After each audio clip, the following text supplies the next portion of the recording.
Marcus Hayes walked into the Galactic Council chamber with his shoulders straight and his head held high. The chamber was massive, built to show power and control. The ceiling stretched hundreds of meters above them, and the walls shone with a strange blue light.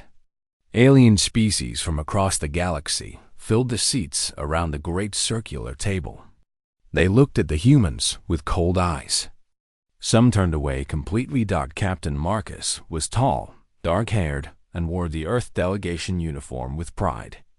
Next to him stood Ambassador Laura Bennett, a woman in her 50s with steel in her gaze. Behind them came Dr. Kevin Cole, Earth's leading scientist. They had trained for months to prepare for this moment. Today, Earth would be accepted into the Galactic Alliance. Or so they believed. Laura felt the weight of the stairs as they walked forward. The aliens did not hide their thoughts. A Voldari counselor named Zinthis laughed out loud. It was not a kind laugh. The Tauran counselor Kel simply watched without emotion. Marcus took his place at the small table reserved for new representatives. This table was lower than the main council table. Everyone noticed this detail. It was meant to show Earth's place below everyone else. The meeting began with formal greetings. Each species spoke about cooperation and unity. The words sounded good, but nobody meant them. The council had called Earth here to listen, not to be heard as equals. When it was time for Marcus to speak, he stood and addressed the council. His voice was calm and steady. "People of the Galactic Alliance," Marcus began. "Earth comes to this council in peace. We have discovered faster-than-light travel only 40 years ago. We have built our first colony outside our solar system just 5 years past. We do not come to claim power or resources that are not ours. We come to join as a peaceful member. We want to learn from your wisdom and experience." He presented data on Earth's military strength, economic resources, and scientific achievements. The numbers were solid. Earth had accomplished much in a short time. Every expert said that Earth would become a major power within a century. Laura watched the council members' faces. Some listened with respect. Others looked bored. One Valdari official made a gesture that looked like dismissal. When Marcus finished, Zinthis stood up. He was a tall being with 4 arms and skin that changed color with his mood. Right now, his skin was turning dark red. Anger or amusement? Maybe both. "You speak of your achievements as if they matter," Zinthis said. His voice was sharp. "Your species is fragile. You live only 80 to 90 of your years. You are young children playing with tools you do not understand. The Voldari Empire has controlled these sectors for 10,000 years. We have seen species like yours come and go like leaves in the wind." Laughter filled the chamber. Not all of it, but enough to make the point. The Tauran counselor Kel did not laugh, but he did not defend Earth either. Marcus did not react. He had been told this would happen. The council wanted to test their patience and their pride. Zinthis continued. "Your world is dangerous. The gravity is too strong. The radiation from your sun is higher than most worlds. Your climate is unstable. Only through harsh suffering could you survive. This makes your species dangerous and unpredictable. You bring war into your nature." Laura stood up. Her voice was quiet but sharp. "The challenges of our world made us strong, not weak," she said. "Yes, Earth is harsh. This is why humans work together. We build, we create. We survive because we do not give up." Zinthis's skin turned brighter red. "Do not speak about strength to me, human. I have lived longer than your entire civilization has existed. I have seen empires rise and fall. I have forgotten more knowledge than your species will ever learn. You are not strong. You are simply loud." The council chamber fell silent. This was not going as Earth had hoped. Another counselor, a Zelian with crystalline features, spoke next. The human representative makes a good point about cooperation. But Counselor Zinthus also speaks truth. This species is unknown. They are unpredictable. Their biology is unstable. They carry diseases that could spread. They breed too quickly. In 50 years, they could be a problem. More voices joined in. Each one found a reason why Earth was not ready. Each one had a concern. Each one had a doubt. Marcus listened to hours of debate. None of it was about Earth's actual strengths or weaknesses. It was about fear. Fear of something new. Fear of something unknown. Fear that humans might become too powerful too fast. When the debate finally ended, the council made its decision. Earth would not be accepted as a full member. Instead, Earth would receive provisional observer status. This meant Earth could attend the meetings, but could not vote. Earth could not join in defense agreements. Earth could not trade freely with council members. Earth would be watched and controlled. The vote was not even close. It was unanimous. Even the few counselors who had seemed neutral voted against Earth's full membership. Zinthus stood and announced the decision. Earth is granted provisional observer status for a period of 100 of your years. During this time, all human expansion into space will be monitored. No human colony may be established without council approval. No human ship may travel beyond approved sectors. When this period ends, we will decide if your species is ready for more freedom. This meeting is concluded. He banged a ceremonial hammer against the bell. The sound echoed through the chamber. Counselors began to stand and leave. Nobody offered their hand to the humans. Nobody said words of encouragement. They simply walked away. Marcus, Laura, and Kevin remained standing at their small table. They had come to join an alliance of equals. Instead, they had been told they were children. They had been told they could not be trusted. They had been told that their future would be decided by others. Laura leaned toward Marcus and whispered, "They have made a mistake." Marcus's jaw was tight, but his voice remained calm. "A very big mistake." Kevin Cole said nothing. He was already calculating, already thinking about what Earth would need to do next, already planning how humanity would survive in a galaxy that wanted to keep them small and weak. As they left the chamber, Marcus caught the eye of Counselor Kell. The Tauren said nothing. He simply nodded. It was not a nod of agreement with the vote. It was a nod of respect for how the humans had handled their humiliation. That single nod would matter more than anyone in the chamber knew. Back on Earth, the news spread quickly. Humanity had been rejected. They had been told they were not good enough. They had been told to stay in their place. They had been told no, but humans had never been very good at listening. When someone told them no, the real story was just beginning.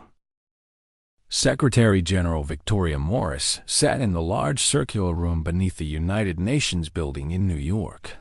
The screens on the walls showed messages from all over Earth. Every major nation, every military force, every important official was connected. They had been waiting for news from the Galactic Council for 3 days. When Marcus Hayes' face appeared on the screen, nobody needed him to say anything. His expression told them everything. The vote had gone badly. Earth had been rejected. Victoria was a woman in her late 60s, with gray hair and a face that had learned to hide emotions. She listened as Marcus explained the council's decision. She listened as he described the way they had been treated. She listened as he told them about the restrictions that would now be placed on human expansion. When Marcus finished speaking, Victoria asked only one question. "Are there communications after the official vote? Any unofficial channels?" Marcus hesitated. "Yes, there are some sensitive messages. The Tauren Republic reached out to us. They want to meet privately." Victoria nodded slowly. "Send me everything. All communications, all observations, all impressions. I need to understand what really happened in that chamber. For the next week, teams of experts reviewed every piece of information from the council. Linguists studied the words that had been spoken. Military analysts looked at which counselors had supported the rejection most strongly. Diplomatic experts built models of relationships between different alien species. Then came the intelligence reports. These came from human spies who had been placed on stations throughout the galaxy. The reports were not good. Admiral Grant Patterson brought the classified folder to Victoria herself.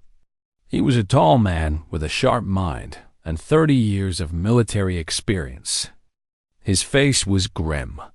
"You need to see this," he said. "All of it."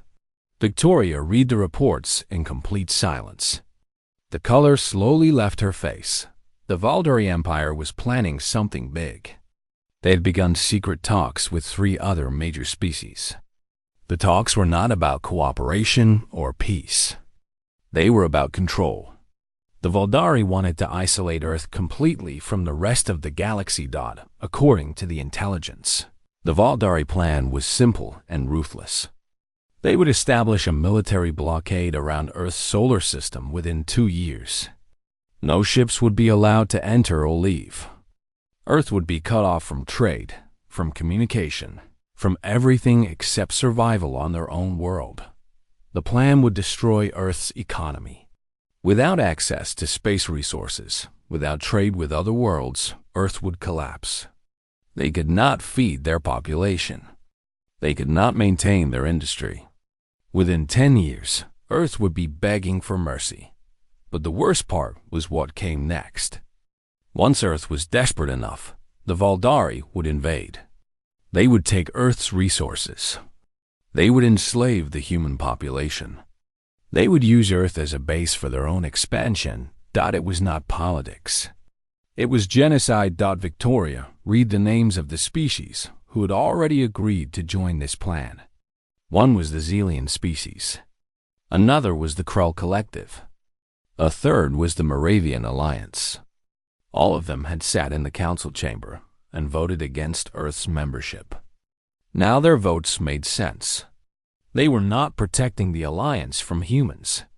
They were preparing for conquest. "How sure are we of this intelligence?" Victoria asked. 98%, Admiral Patterson said. "The sources are reliable. The communications are verified. This is happening." Victoria stood up and walked to the window. She looked out at the city of New York. Millions of people lived there. Billions lived on Earth. They had no idea that their world was in danger. They had no idea that extinction was being planned in distant chambers light years away. What about the Tauran Republic? She asked. Why did they reach out to Marcus? Patterson opened a second file. They did not agree to the blockade. According to their message, they tried to stop the other species from joining, but they failed. They reached out to Marcus because they felt guilty. They wanted to warn us. They wanted to tell us that the threat was real.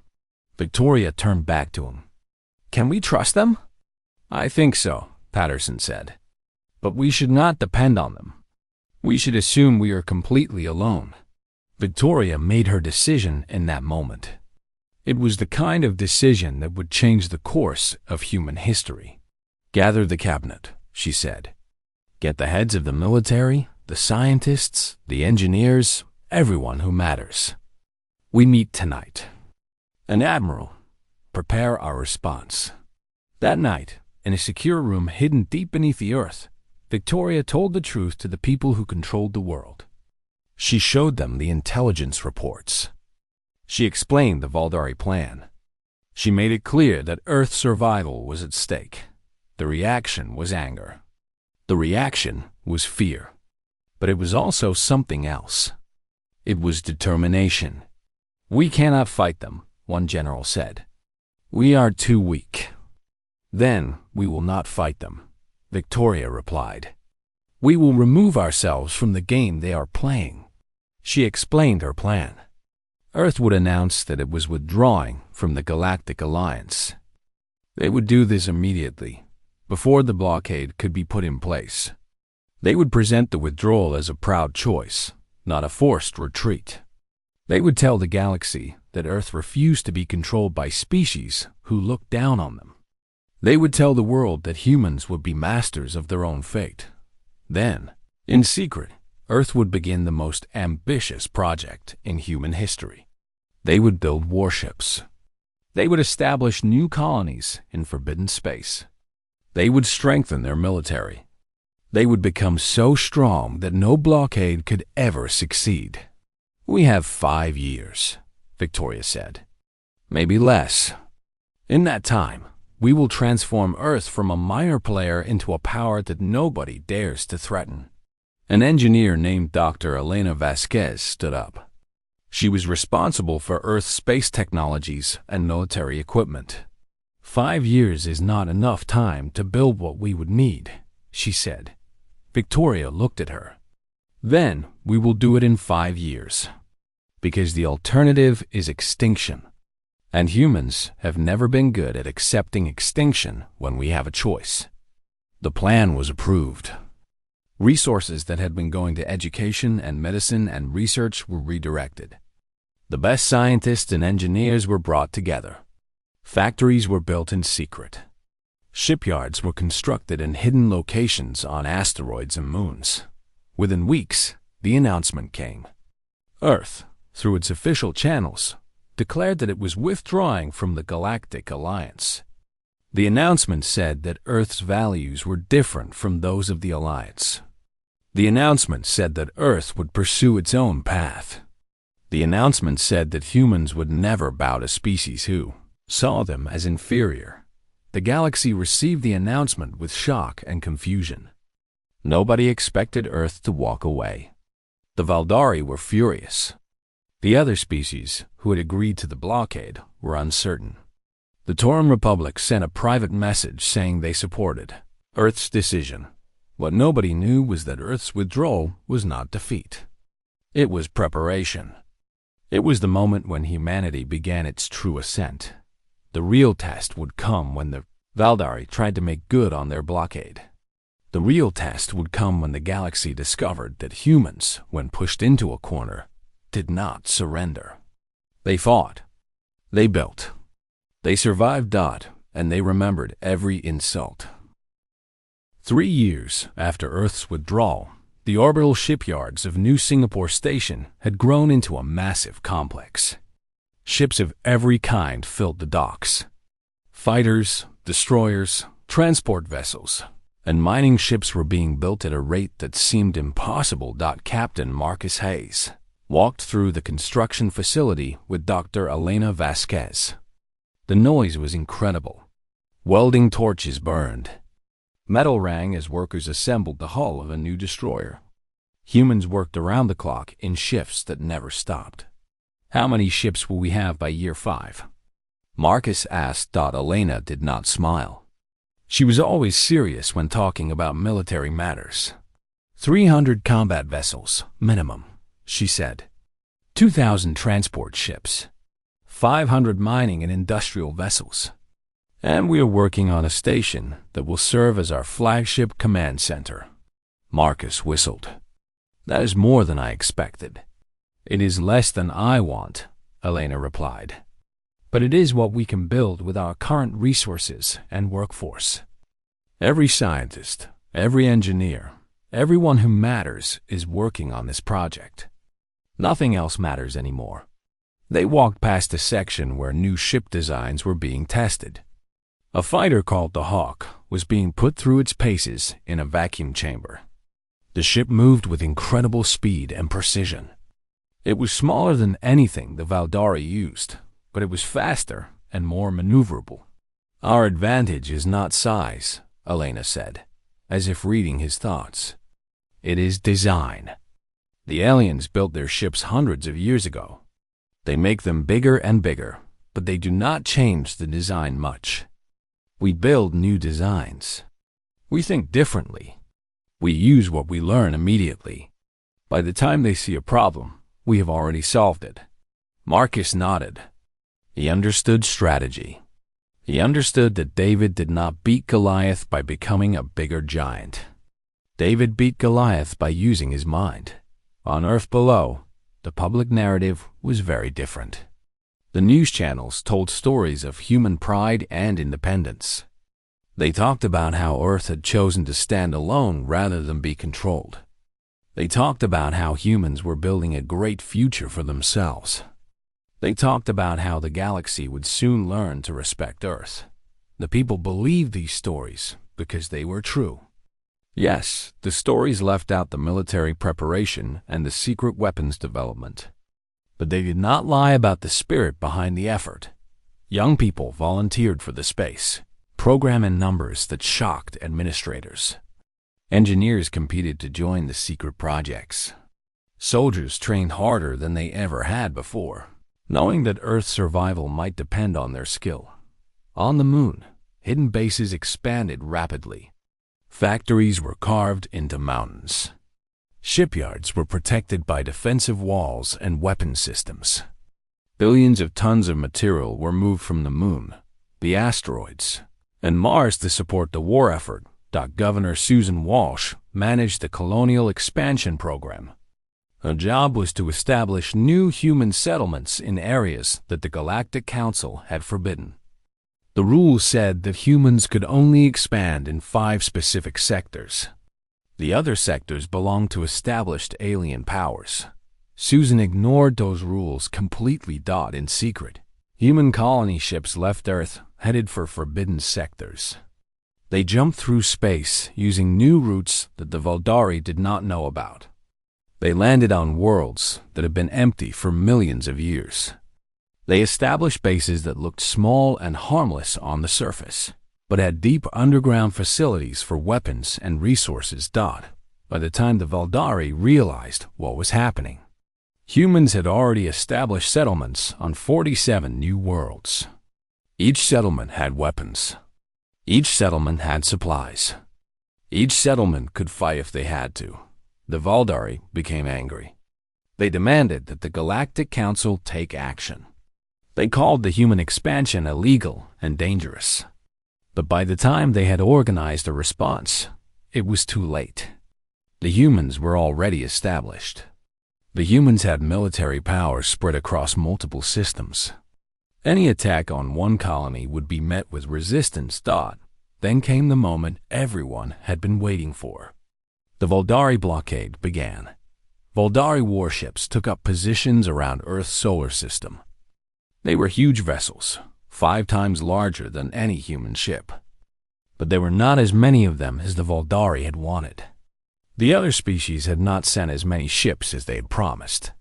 Admiral Grant Patterson was in the command center when the blockade became active.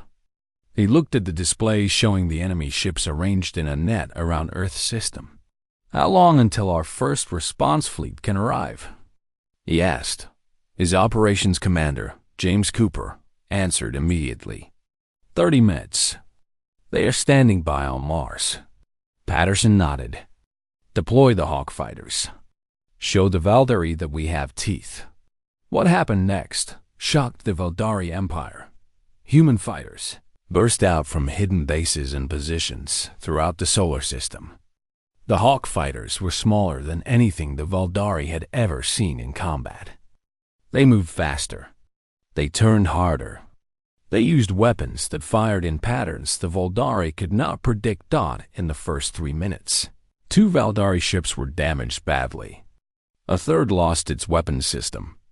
The Voldari commander, expecting a weak resistance, found himself under attack from multiple directions at once. The human fighters used tactics that made no sense to Voldari commanders. They did not fly in formations. They did not move in predictable patterns. They seemed to act as a single organism, moving around each other without collision, striking from angles that should have been defended. One human pilot, a woman named Rachel Morgan, shot down 3 Voldari ships in the first engagement. She flew a Hawk with perfect precision, knowing that her ship was faster and more maneuverable than anything she was facing.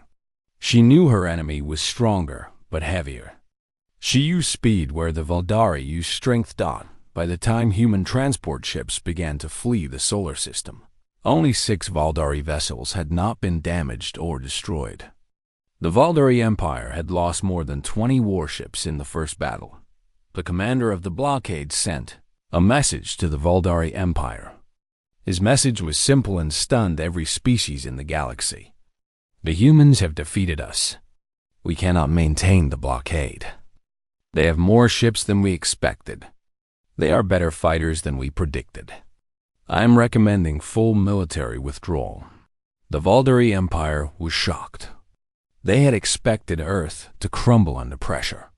They had expected humans to surrender.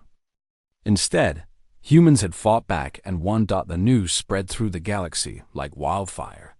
Earth had not just survived the blockade attempt. Earth had defeated it. Humans were not weak. Humans were not primitive. Humans were warriors. 3 months later, Admiral Patterson stood in the war room looking at new reports. Human forces had not stopped fighting after the blockade failed. They had continued to expand. They had begun to establish bases near the territories of the Valdari's allied species. They had started to build even more warships. Elena Vasquez walked in with a smile on her face. She was the first time Marcus had seen her smile in years. The new generation of ships is ready for testing, she said. They are twice as fast as the Hawks, and they carry weapons that will outmatch anything in known space. Marcus looked at the designs. He thought about the Valdari and their confident dismissal of humanity. He thought about Counselor Zinthis laughing in the chamber. He thought about all the ways that aliens had looked down on humans. How long until we can have them in production? Marcus asked. 1 year, Elena said. Maybe less, Marcus nodded. 1 year. The Valdari Empire had ruled for 10,000 years. They had never faced a serious challenge. They did not know what it felt like to lose. They did not understand that they had awakened something ancient in the human spirit. They did not understand that humans, when treated as less than equals, did not give up quietly. Humans fought. Humans won. Humans remembered. The age of the Valdari Empire was coming to an end. And it had started the moment they laughed at Earth in the council chamber. 5 years had passed since the failed blockade. In that time, Earth had transformed into a power that no longer needed to hide. Human warships flew openly in sectors that had once been forbidden.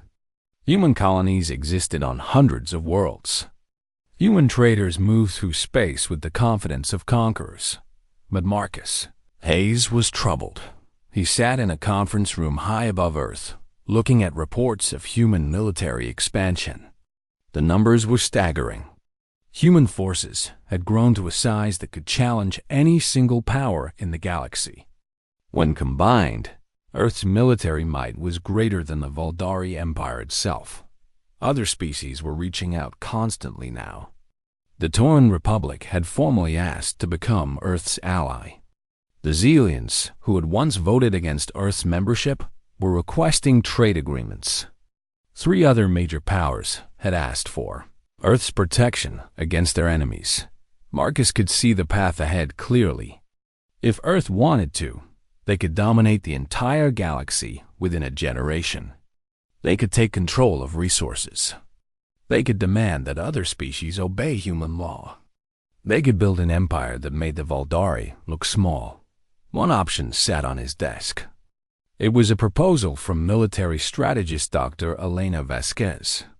The proposal outlined how Earth could defeat every other military power, one by one, until humans controlled everything. The strategy was brilliant. The timeline was realistic. The proposal was completely achievable. Marcus looked at the proposal for a long time.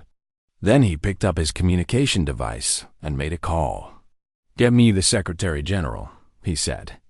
"Tell her we need to talk about what comes next."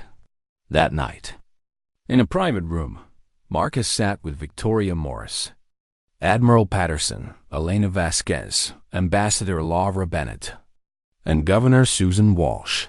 These were the people who had guided Earth through the darkness. These were the people who had built humanity's survival. Marcus placed the military proposal in front of them. "This is what we have become," he said quietly.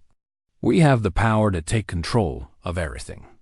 We have the military strength to force every other species to obey us. We have the resources to build an empire that will last for 10,000 years. All we have to do is reach out and take it." Nobody spoke. They all understood what he was saying. Laura Bennett was the first to respond. She looked at the proposal and then pushed it away. "This is not why we fought," she said. "We fought because we were treated as less than equals. We fought because we refused to be controlled. We fought because we wanted respect. If we now do what the Valdari tried to do, if we now control and dominate others, then we have become the very thing we hated." Admiral Patterson nodded slowly. "She is right. We survived because we were better, not because we had more ships. We were better because we were smarter, because we valued individual lives, because we did not waste our people on pointless battles. If we become tyrants, we lose everything that made us strong." Elena Vasquez said nothing for a long time. She was the one who had built the weapons. She was the one who had designed the systems that gave humans their advantage. She understood war better than anyone. "The military path is strong," she said finally, "but it is also shallow. We would win. We would take everything. And then what? We would have to spend all our resources keeping control. We would have to kill anyone who opposed us. We would have enemies everywhere. We would never be safe.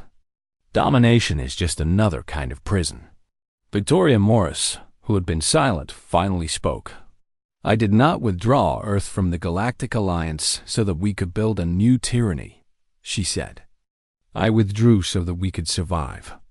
I withdrew so that we could build something better, something different, something that the galaxy has never seen before."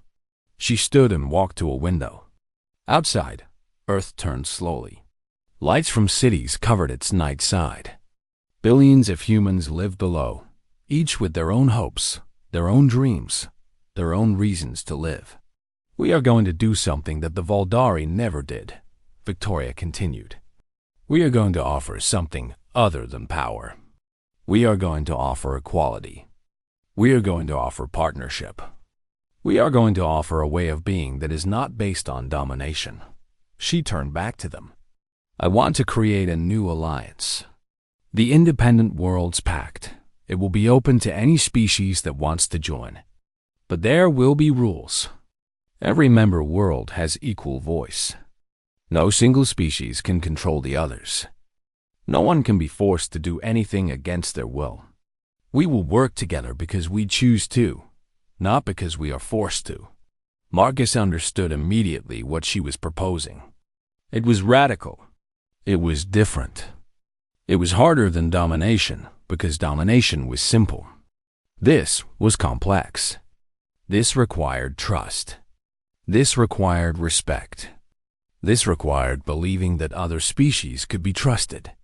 "The Taurans will join," Lawver said.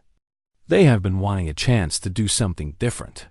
The smaller powers will join," Governor Walsh added. "They are tired of being dominated by the big empires." "The Valdari will fall apart," Admiral Patterson said. "When their own colonies see that there is another option, when they see that humans offer freedom instead of control, they will leave the empire.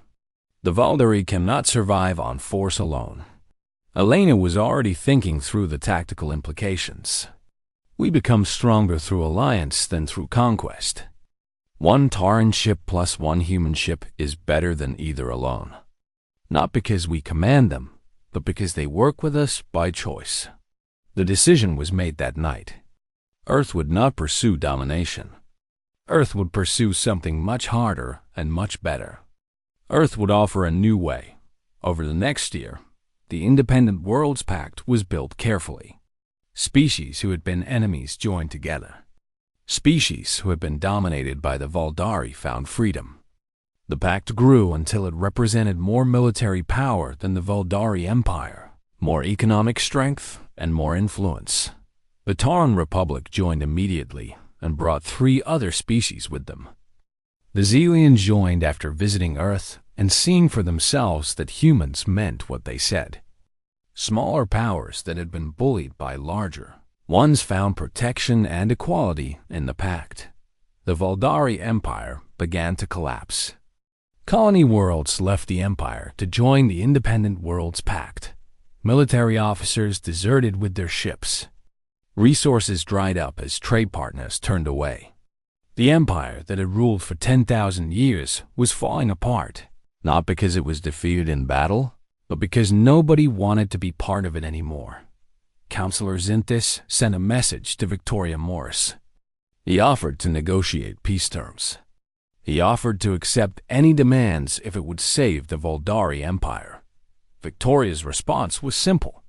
She told him that the Vuldari were welcome to join the Independent Worlds Pact like any other species. They would have equal voice. They would have no special power.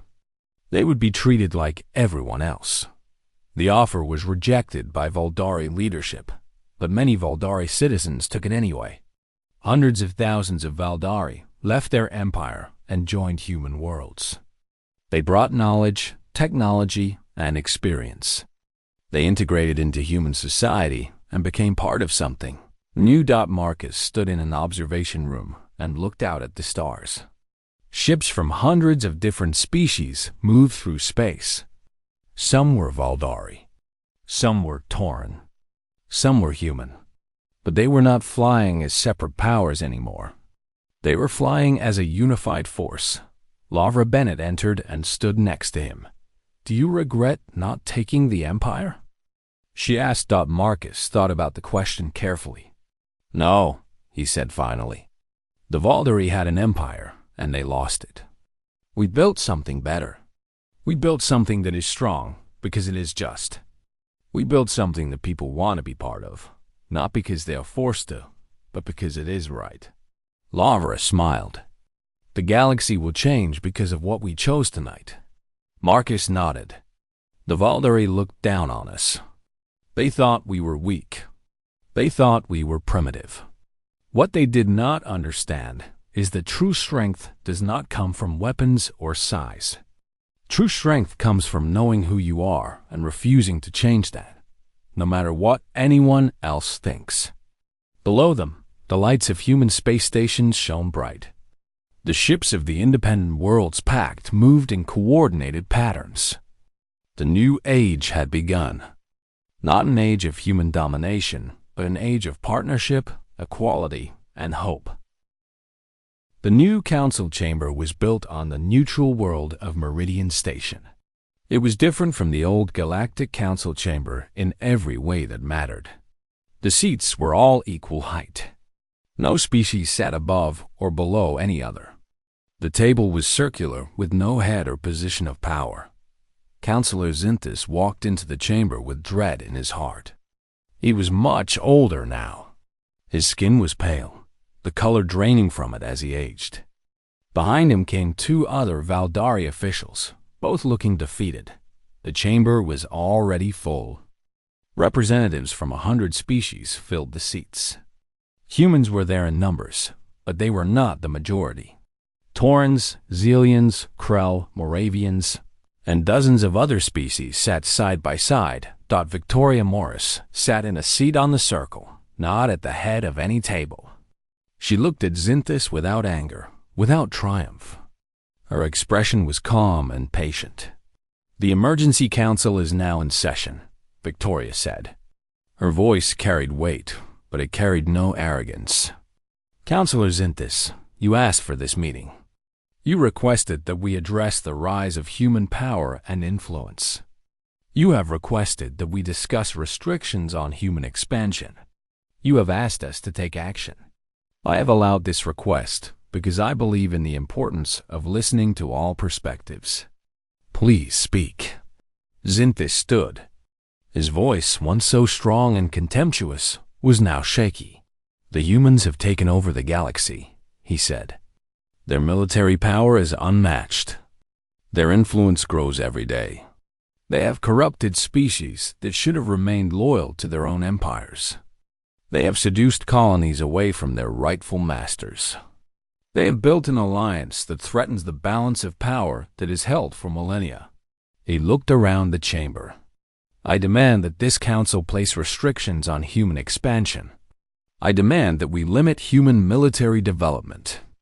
I demand that we reclaim the authority that humans have stolen from us. Xinthus sat down heavily. His words hung in the air. Then, one by one, species stood to respond. A Tauran counselor stood first. The humans have never told us what to do. They have never demanded that we obey. They have asked us to join with them as equals. Is equality theft? Is partnership corruption? The Taurans stand with the humans because they treat us with respect. A Xelian representative spoke next. My people were dominated by the Valdari for 3,000 years. We were forced to provide resources, forced to provide military support, forced to obey. The humans offered us something different. They offered us freedom. They offered us choice. Yes, we stand with humans. We stand with anyone who values our right to decide our own future. More species stood. One by one, they told the same story. The Valdari had dominated. The humans had offered freedom. The choice was not difficult. Then, Counselor Cal stood. The Tauran's voice was sad and measured. I sat in the old council when the humans first came, Cal said. I was silent when they were mocked. I was neutral when they should have been welcomed as equals. I did not vote with Counselor Xinthus, but I did not oppose him either. That silence has haunted me for years. Cal looked directly at Victoria Morris. Secretary General, I want to ask for forgiveness. I want to ask if the humans will allow the Taurans to fully join the Independent Worlds Pact, not just as allies, but as equals in governance. Victoria's response was immediate and warm. Counselor Cal, your people have been part of our pact since the beginning. Your voice carries the same weight as any other. You have always been equals. You simply have to believe it. Cal sat down, tears streaming from his eyes. For the first time in years, he felt at peace with his decision to remain neutral. Now Laura Bennett stood. She had been waiting for this moment. She was older now, her hair completely gray, but her eyes were sharp and intelligent. Counselor Xinthus, she said, you told me in the old council that I was a child playing with tools I did not understand. You told me that humans were fragile and unpredictable. You told me that we could not be trusted. You were right about one thing. We are unpredictable. We predicted that if you pushed us into a corner, we would either break or become like you. We chose a different path. We became something better. She paused and let her words settle. We did not take over the galaxy. We did not conquer anyone. We simply offered something that people wanted. We offered freedom. We offered equality. We offered a way to live that does not depend on fear and control. When people were given the choice, they chose this way. Lavra continued. You said we were not ready for full membership in your alliance. You were right again. We were not ready to be part of an alliance based on domination. We were not ready to submit to species that looked down on us. So we built something new. Something that does not require one species to rule all others. Marcus Hayes stood next to speak. He wore the uniform of Earth's military, but he had not come to threaten. He had come to explain. The humans are not a threat to the galaxy, Marcus said. We are a solution to a problem that has existed for thousands of years. The problem is that power has been held by a few species who use it to control all others. The solution is that power can be shared. Power can be distributed. Power can be used to lift others up instead of holding them down. He looked at Xinthus directly. We remember every word you said in the old council. We remember every laugh. We remember every dismissal. And we are grateful. You pushed us to become something we might never have been. You taught us what we did not want to become. You showed us what the galaxy could be, and you showed us it was not good enough. So we built something better. And now that better thing is available to everyone who wants it. Xynthus tried to speak, but his voice would not come. He looked around the chamber and saw the faces of species who had once been his subjects. They were not angry. They were not vengeful. They simply looked at him with pity and something else. They looked at him with the kind of sadness you feel for someone who has wasted their life on something that does not matter. Victoria Morris stood. The chamber fell silent. This council has been called to discuss restrictions on human expansion and military development, she said. We've heard the concerns. We have considered them carefully. Now we will vote on whether the old Galactic Council should continue to exist, or whether we should replace it with something new. The vote was not close. It was overwhelming. The old Galactic Council was dissolved. The institutions that had held power for 10,000 years were ended. In its place, the Council created something new. A governing body that operated on the principles of the Independent Worlds Pact. Equal voice for all species. No single power above others. Decisions made through cooperation and compromise. Victoria Morris was offered the position of supreme leader of this new council. Every species voted for her. She had earned their respect not through force, but through justice. Victoria stood and spoke one sentence that would be remembered across the galaxy. I refuse this position because that would repeat the mistakes of the past. Let us rotate leadership between all our member worlds so that no single species can forget what it is like to have no power. The assembly roared with approval. For the first time in recorded history, an entire galactic government was built on the principle that all beings were equal. Councillor Kell formally apologized to Victoria Morris and Marcus Hayes in front of the entire assembly. His apology was accepted with grace and kindness. The Tauran people, seeing their councillor reconcile with the humans, rushed to strengthen ties with the Independent Worlds Pact. As the council concluded its business, Xynthus prepared to leave. He was broken. His empire was gone. His power was gone. His position meant nothing anymore. Marcus approached him as he walked toward the exit. Councillor Xynthus, Marcus said, his voice respectful. You are welcome in the Independent Worlds Pact. You can live in our worlds, trade with us, build a life among our people. The only requirement is that you accept that all beings are equal. If you can accept that, you will find peace. Xynthus looked at Marcus for a long moment. For the first time, he saw something in the human that he had never noticed before. He saw strength that came not from weapons or size, but from character. He saw wisdom that came from choosing to do the right thing even when domination was possible. I cannot accept your offer, Xynthus said quietly. To accept it would mean admitting that I was wrong. I would rather live as a ghost in the memory of a dead empire than admit that. He walked away and disappeared into the crowd. Nobody saw Councillor Xynthus again. In the observation deck, Marcus and Laura watched as ships from hundreds of different species converged on Meridian Station. The ships came in all colors, all designs, all sizes. They represented every form of life that had ever looked at the stars and dreamed of the sky. Humans moved among them with confidence and respect. Not as conquerors. Not as inferiors. As partners and friends, Laura placed her hand on Marcus's shoulder. We did it, she said. We walked away from them and it made us strong. We refused to be what they wanted us to be, and the galaxy became better because of it. Marcus looked at Earth's flag flying next to all the other flags in the station. It flew equal height, equal prominence, equal honor. No, Marcus said. Not we, them. The billions of humans who chose to build instead of conquer. The scientists who created better technology. The engineers who worked around the clock. The soldiers who fought to defend our